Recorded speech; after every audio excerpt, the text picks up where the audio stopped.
أم زياد تظهر من جديد في فيديو ليلة الحنة وليلة حنة حسن حوارات لتاني مرة. السلام عليكم ورحمة الله وبركاته، اللهم صل وسلم وبارك على سيدنا محمد. ازيكم يا جماعة، عاملين ايه؟ طبعا ما شاء الله اللهم بارك.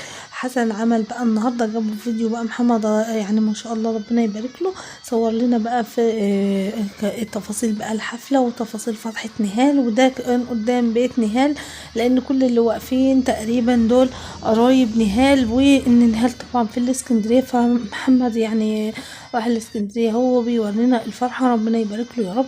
اما بالنسبه كمان لظهور ام زياد، فكانت نيره طلعت وقالت يا ريت والله ماما ترجع تظهر في الفيديو، وفعلا خالتي ام سما نفس الشكل بتاع ماما، وربنا يغفر لها ويرحمها، ويا ريت بجد لو نقدر نرجعها تاني ونفرح. يعني ردها كان صعب اوي، فربنا يصبرها يا رب ويفرحها ويجعل خالتها ده يعني وستها كمان عوض عن امها طبعا. ربنا يفرحهم كده، ونسيبكم بقى مع بقية الفيديو.